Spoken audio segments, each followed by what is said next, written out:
Good morning, everyone. My name is Clau. My name is Clau and Joy and Connie. And today we would like to share this topic under the iceberg.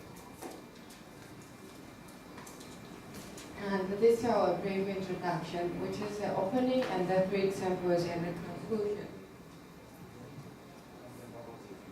Before we start, I would like to share a story from my friend Anna. And this is just like normal daily life, and she would normally wake up at 7 a.m. and have a coffee at 8 a.m. and start to work at 9 o'clock and have a lunch. And then finish work, and she normally go to the supermarket to buy some stuff and go home and cook dinner and have a shower, and 11 o'clock is the bedtime. It's just really simple office work life. So that's my life. And this is her house. And from my stage, she normally have a cup of coffee at the morning. And this is the shop near her place. And just like a corner, and they have a really nice breakies and a nice barista to make good coffee for you. And the one special thing is they have a fair trade coffee beans, which is really, I think it's really nice for the environment and for the workers as well. And then she went to work. She go to work, and about lunchtime, there's a really popular restaurant near her office, and with her co-worker, they normally go to here have lunch because they are so busy to being a worker. So they really want to have a shortcut to get the nutrition as soon as possible. So they sell organic food.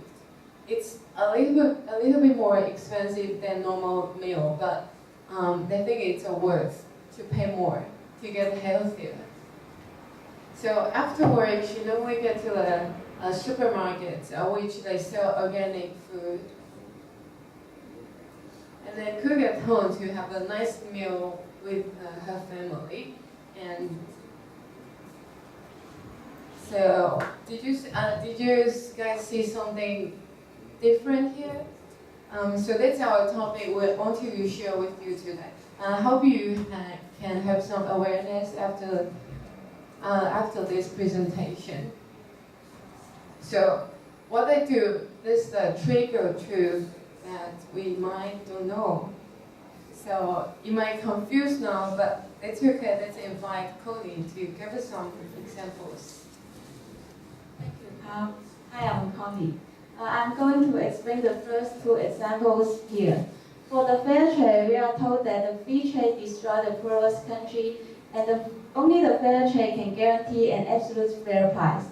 Unfortunately, for the West poor, the majority of them cannot benefit from the fair trade. After Adam Smith's Institute research paper was published, the ethical superiority of fair trade has been challenged as follows. First, thank you. Fair trade does not aid economic development. It only helps the landowners, not the agricultural laborers who suffer from the severest poverty. Fair trade rules would deny laborers opportunity of permanent and full-time employment. Indeed, it operates to keep the poor in same state, sustaining uncompetitive farmers on their land. Second, fair trade is unfair. In fact, 4/5 of the produce sold by fair trade certified farmers ends up in non-fair trade goods. Since only 10% of premium which consumers pay for fair trade can actually go to the producer, and retailers will pocket the rest who offer only a few of farmers a higher fixed price for their goods. By guaranteeing prices, the fair trade movement tries to hide the tide instead of helping unsustainable farming communities to develop new sources of income. They encourage them to continue in original ways. I believe that the consumer now has a wide variety of ethical alternatives to fair trade, many of which represent more effective ways to fight poverty and economic development. That's all of the discussion for fair trade. Then I will move on to the organic food. The common perception of organic products for 95% respondents are including chemical-free, healthier, and expensive. It certainly costs 3 to 10 times more expensive than others. However, the other two myths may always make us confused. The first one is organic farms don't use pesticides. 95% of consumers said that their top reason to buy organic food was to avoid pesticides. But organic farming, just like other forms of agriculture, still uses pesticides to prevent predators from destroying their crops. And shockingly, the actual volume usage of pesticides on organic farms is not recorded by the government. Next, organic foods are healthier. Some people believe that by not using manufactured chemicals, organic farming produce more nutritious food. However, the scientists simply cannot find any evidence that organic foods are in any way healthier than non-organic ones, by comparing the two for over 50 years. More and more people are selling out their hard-earned money for what they believe that are the best food available. We cannot deny the benefit it brings, but how can we make sure that what we eat really comply with organic food? Furthermore, there is another 20-year study of modern has no way to prove that the nutritional content of organic food with non-organic foods have any differences. So it is not necessary to pursue the absolute nutritional value claimed by any organic products. For the last example, I will pass the microphone to Cloud. And I would like to share with you the last example, which is the solar energy. So we have a lot of people think it's a green environment to provide electricity, which is the wind power. Also, the nuclear people are against a lot. So, as the energy department explained to us, the new renewable energy comes from things that will not run out, such as like wind and water, sunlight, and plants, so on and so on.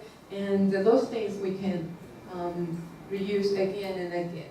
And like non-renewable energy comes from things that will run out one day. So it's like oil, coal, and the fossils. But it seems like a good thing that solar is getting popular, but what about the material go into making the panels? Recycling them? No, but the truth is, sorry, that's the people against the nuclear. Yeah, so, but the truth is the process of making the solar panel is based on the fossil energy, so which is not green at all.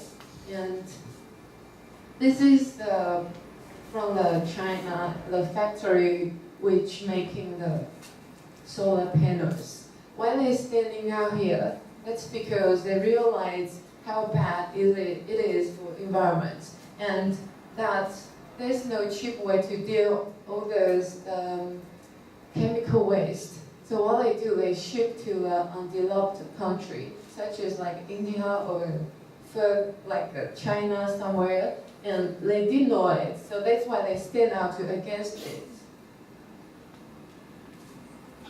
And the one thing, the main chemical the waste from is called arsenic, and they cause so many problems. And the main country they shows on the research is from the India. So what they do, they might probably just put in the ocean, like near nobody can. It's like yes, and they normally ship to like India, and people will drink the water, and they cause a lot of problems, which you won't know because they want to profit because the government is connect with the big business, so they cannot, they won't show you this part of the truth. So you can see it's a lot of damage for the healthy. So I hope from those examples that you can see things more differently in the future. So let's invite our Joy to make the conclusion for you. Thank you. Thanks, Carl. Can you imagine a simple line in your life? And in your mind is the iceberg. And when we consider life more convenient, gradually simple life away from us. We worry about the food is poisonous. We worry about becoming an exporter. We worry about the vast pollution. Do we really want this? No, I don't think so. So what is really wrong in our iceberg? There are a lot of marketing hype. The wonderful things are made just because the businessmen take a good reason to making the consumer to pay more, and they can making more and more profit. And you may use iPhone 1, iPhone 2, or bonus iPad 1 or iPad 2. So you got the enjoy for it. No, I don't know. A restaurant say life just like a box of chocolate. You never know what you're gonna get. You never know what you're gonna get. So the life is what it tasted as you expected. No, I don't know. So we don't know what we really want, what we choose our life. We want healthy, so we eat organic food. We want fair trade, so we buy fair trade coffee. We want environmental friendly, so we use solar energy. But who tell us we can live up to our expectation? And the media may explain, the producer may explain, the government may explain. So do you believe it or not? Our future or our now is determined. Who I am is determined by yourself. So you should find your iceberg and find out what do you really want, and you can create a new world. Academic says, give me a fulcrum, I can hold up a global. I also counting on your lab. Give yourself a fulcrum. You can hold up a global and create a new world. There are nothing wrong or nothing bad, but it's the truth you want. So find out your iceberg and pick it, melt it, and you can experience the better life you want. Thanks, everybody. So what do you think? Do you like it? It's better than last time. Better than last time, that's so true. Okay, so